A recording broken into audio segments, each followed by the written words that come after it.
नमस्कार, मैं संजय कुमार। भगवान बिरसा की धरती से आप सभी को जोहार।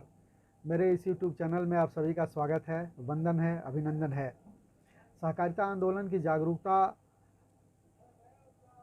के क्रम में इस वीडियो में हम चर्चा करने वाले हैं सहकारिता के सिद्धांतों की, सहकारिता के मूल्यों की। सहकारिता के सिद्धांत वे सिद्धांत हैं जो किसी भी सहकारी समिति से, चाहे वो प्राथमिक स्तर की सहकारी समिति हो या शीर्ष से शीर्ष राष्ट्रीय स्तर की सहकारी समिति हो, उनसे अपेक्षा की जाती है कि वे सहकारिता के सिद्धांतों का अवगाहन करेंगे, अनुपालन करेंगे।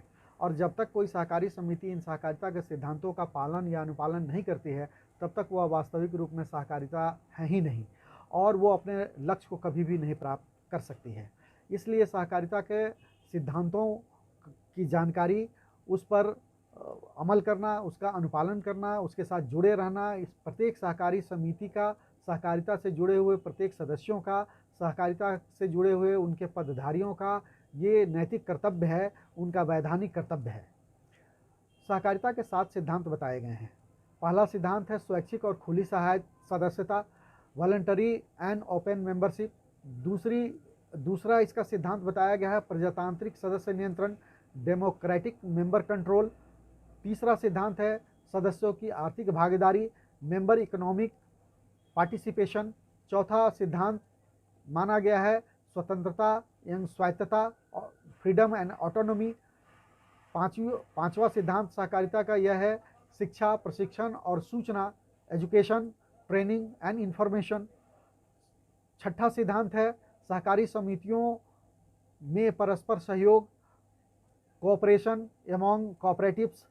और सातवां सिद्धांत है समुदाय के प्रति निष्ठा, कंसर्न फॉर कम्युनिटी।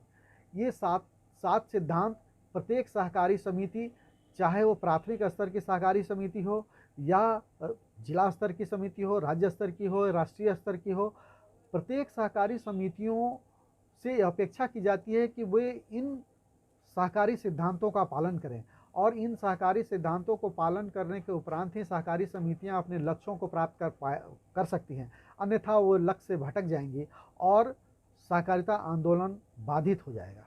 इसलिए प्रत्येक सहकारी व्यक्ति को, प्रत्येक सहकारिता के पदाधिकारियों को, पदधारियों को इन 7 सिद्धांतों का पालन करना चाहिए। इन 7 सिद्धांतों पर सहकारिता, उनकी सहकारी समिति चल रही है या नहीं चल रही है, ये 7 जो सिद्धांत हैं, इंडिकेटर्स हैं, इनका हमेशा पालन करना चाहिए। इसको ये देखते रहना चाहिए कि कहीं कोई एक सिद्धांत भी छूट तो नहीं रहा हो, अन्यथा वे अपने लक्ष्य से भटक जाएंगे।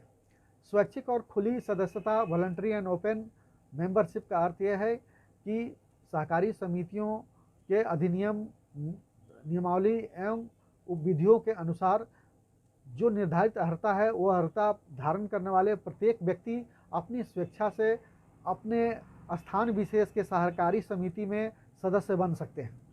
यदि वो न बनना चाहें तो सहकारी समितियां उन्हें बाध्य नहीं करेंगी सदस्य बनने के लिए। और यदि कोई सहकारी समिति का सदस्य बनना चाहे तो जाति, धर्म, संप्रदाय, इन सब के आधार पर कोई अवरोध नहीं उत्पन्न किया जाएगा और उन्हें स्वैच्छिक और खुली सदस्यता प्रदान की जाएगी। अभी हाल के दिनों में 97th अमेंडमेंट एक्ट 2011 में जो 97वां संवैधानिक संशोधन पार्लियामेंट ने पारित किया, उसके आलोक में तो सहकारिता को फंडामेंटल राइट में भारतीय संविधान के भाग 3 के अनुच्छेद 19 में स्थान दे दिया गया है। अर्थात अब सहकारी समितियों का निर्माण या इसके सदस्य बनना प्रत्येक नागरिक का मौलिक अधिकार है, फंडामेंटल राइट है। दूसरा जो सिद्धांत है प्रजातांत्रिक सदस्य नियंत्रण, डेमोक्रेटिक मेंबर कंट्रोल का अर्थ है कि प्रत्येक सहकारी समितियों में लोकतांत्रिक व्यवस्था होगी। वे प्रत्येक सदस्य लोकतांत्रिक तरीके से अपने पदधारियों का चयन करेंगे और उन्हीं लोगों का नियंत्रण सहकारी समिति पर होगा, उन्हीं का निर्णय अंतिम निर्णय होगा। सहकारी समिति में आपस में ही लोग बैठकर अपना सामाजिक आर्थिक विकास करने के लिए रणनीति तय करेंगे और निर्णय लेने में, पॉलिसी डिसीजन में वे स्वतंत्र होंगे और वो पॉलिसी डिसीजन डेमोक्रेटिक तरीके से लिया जाएगा और उसमें कोई बाहरी हस्तक्षेप नहीं होगा। तीसरा सिद्धांत है सदस्यों की आर्थिक भागीदारी, मेंबर इकोनॉमिक पार्टिसिपेशन। प्रत्येक सदस्य का उस सहकारी समिति जिसका वो मेंबर है, जिसका वो सदस्य है, उसमें उसकी आर्थिक भागीदारी होगी और उस सहकारी समिति का जो शेयर होगा, सहकारी समिति में जो हिस्सा होगी, हिस्सा पूंजी होगी, उस हिस्सा पूंजी में प्रत्येक सदस्य का शेयर होगा। उसे उस शेयर को, एक शेयर कम से कम प्रत्येक सदस्य को खरीदना होगा और उस शेयर खरीदने का अर्थ है कि उसमें उसकी आर्थिक हिस्सेदारी होगी और समिति जो लाभ कमाएगी उसमें लाभांश के रूप में अपने शेयर के अनुसार प्रत्येक व्यक्ति उसका भागी होगा, उसका अधिकारी होगा। साथ ही उसके जो अंशधारी सदस्य होंगे उन्हीं को सहकारी समितियों में वोटिंग का राइट होगा, पद धारण करने का अधिकार होगा, चुनाव में भाग लेने का अधिकार होगा। अर्थात इन सब चीज़ों पर आगे की वीडियो में हम लोग विस्तार से चर्चा करेंगे। तत्काल सहकारिता के सिद्धांत में सदस्यों की जो आर्थिक भागीदारी है, इसका अर्थ यह है कि प्रत्येक सहकारी समिति को आर्थिक सबलता प्रदान करने के लिए उसमें प्रत्येक सदस्यों का प्रत्येक सदस्यों की आर्थिक हिस्सेदारी सुनिश्चित होगी। चौथा इसका सिद्धांत है स्वायत्तता एवं स्वतंत्रता। प्रत्येक सहकारी समिति अपने आप में एक ऑटोनोमस संगठन है, एक ऑटोनोमस संस्था है। उसमें सरकार का हस्तक्षेप न के बराबर है। वो अपने निर्णय लेने में स्वतंत्र है, उसको फ्री है कि अपने हित के लिए जो उचित हो निर्णय ले। सरकार से वो जो सहायता चाहे, सरकार उसे सहायता प्रशिक्षण देने के लिए तत्पर है, सजग है, तैयार है। लेकिन आंतरिक मामलों में प्रत्येक सहकारी समिति स्वायत्त है, ऑटोनोमस है और निर्णय लेने में वो स्वतंत्र है। सहकारी समितियों से अपेक्षा की जाती है कि अपने सदस्यों में शिक्षा, प्रशिक्षण और सूचना निरंतर वो बढ़ाता रहे, जिससे कि उसके सदस्य सक्रिय रहें और सहकारिता के सिद्धांतों पर चल सकें और सहकारिता आंदोलन के उद्देश्यों को प्राप्त कर सकें। सहकारी समितियों में परस्पर सहयोग, जितनी भी तरह के सहकारी समिति है, इस पर अगले वीडियो में हम लोग आएंगे कि सहकारी समिति के कितने प्रकार होते हैं। वे कार्य क्षेत्र या एरिया ऑफ ऑपरेशन के आधार पर प्राथमिक समिति, पंचायत लेवल की समिति, प्रखंड लेवल की समिति, जिला स्तर की समिति, अनुमंडल स्तर की समिति या फिर प्रमंडल स्तर की समिति, राज्य स्तर की या देश स्तर की, इतने स्तर की समितियां हो सकती है, विभिन्न उद्देश्य वाली समितियां हो सकती हैं। इन सारी समितियों में परस्पर आपसी सहयोग हो, इसके लिए फेडरेशन की भी कल्पना है, इसके लिए सहकारी संघों की भी संकल्पना है। अधिनियम में वैधानिक उसके लिए नियम है, कानून है, इस पर आगे की वीडियो में हम लोग चर्चा करेंगे। मौलिक इसका सिद्धांत यह है कि प्रत्येक सहकारी समिति एक दूसरे सहकारी समिति का सहयोग करे और उससे सहयोग प्राप्त करे। साथ में जो अंतिम सिद्धांत है सहकारिता का, वह है समुदाय के प्रति निष्ठा। प्रत्येक सहकारी समिति का यह कर्तव्य है कि वो अपने समाज के, न केवल अपने मेंबर के प्रति ही निष्ठा रखे, बल्कि वो जिस समाज में रहता है, जो उसके मेंबर नहीं भी हैं लेकिन वो समाज के अंग हैं, राज्य जिस राज्य में वो है, जिस देश में है, वो सहकारी समिति अपने समाज, राज्य और देश की भी चिंता करे, उसको भी आगे बढ़ाने के लिए अपने स्तर से जितना संभव हो प्रयास करे और पूरे समुदाय के प्रति उसमें कमिटमेंट हो, उसमें उसके प्रति अच्छी सोच हो, उसको आगे बढ़ाने का कि उसमें अभिप्रेरणा हो, वो आगे बढ़ाने के लिए सोचे। इन 7 सिद्धांतों के स्तर के बाद हम ये देखते हैं कि सहकारिता समितियां या सहकारिता आंदोलन कुछ मूल्यों को स्थापित करना चाहती हैं। वे मूल्य हैं आत्म सहायता या स्वावलंबन, सेल्फ सपोर्ट।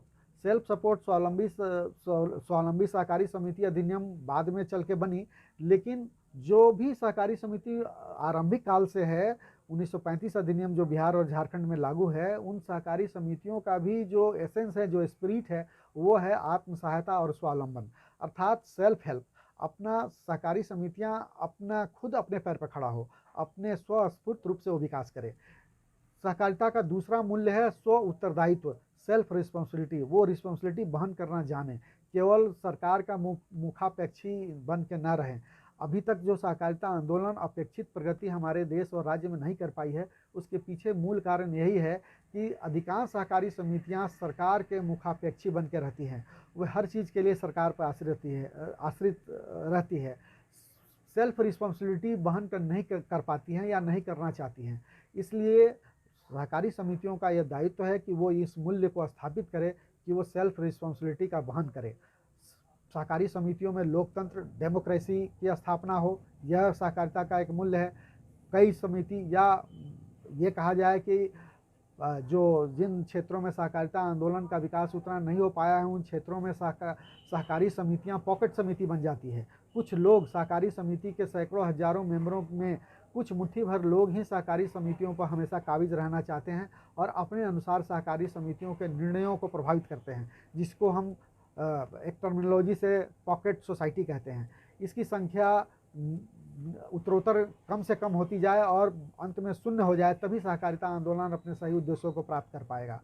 सहकारी समितियों के सभी में सदस्यों के बीच में समानता की भावना होनी चाहिए, समानता का अधिकार होना चाहिए, उसमें साम्यता होनी चाहिए, साथ में उसमें एक सॉलिडरिटी की भावना हो, इसलिए एकता हो, एकजुटता हो, तभी वो मिलजुल कर अपना हित तो कर भी पाएंगे, सहकारी समिति को भी आगे बढ़ा पाएंगे और समाज, राज्य सहित पूरे देश का हित कर पाएंगे। इस प्रकार सहकारिता के सिद्धांत और सहकारिता के मूल्य, ये दोनों चीज़ों को पर आधारित होने पर ही सहकारी समितियां अपने लक्ष्यों को प्राप्त कर पाएंगी और तभी सहकारिता आंदोलन हमारे राज्य और देश में सफल हो पाएगा।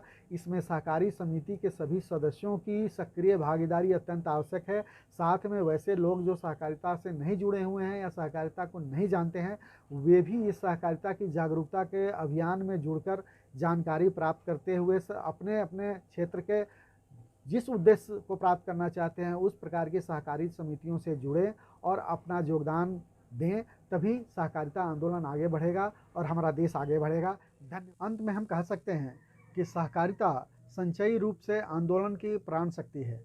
जिस प्रकार से पंच तत्वों से बना हुआ यह मानव का शरीर प्राण वायु अर्थात ऑक्सीजन के बिना मिट्टी के समान है, मिट्टी के ढेले के बराबर है, उसी प्रकार सहकारिता के सिद्धांतों पर चले बिना, सहकारिता के सिद्धांतों को अक्षरशः पालन किए बिना सहकारी समितियां भी प्राणहीन है, निष्क्रिय है, उसका कोई अर्थ नहीं है। उसका सहकारिता आंदोलन या देश या समाज के विकास में कोई योगदान नहीं हो सकती है। जिन मूल्यों ने इस आंदोलन को प्रारंभ से ही अनुप्राणित किया है, उन्हीं मूल्यों को लेकर इस सिद्धांत की रूपरेखा जो तैयार की गई है, इन सिद्धांतों पर पालन करना सहकारिता आंदोलन में प्राण फूंकने के समान है। अतः सारे स्तर के सहकारी समितियों एवं सहकारिता से जुड़े हुए व्यक्तियों का यह कर्तव्य है कि सहकारिता के सिद्धांतों का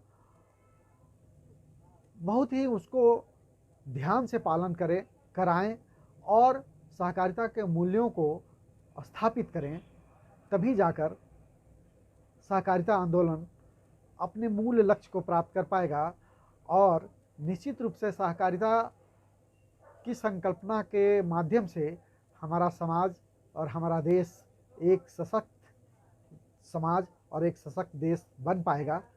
धन्यवाद। मिलते हैं फिर अगले वीडियो में।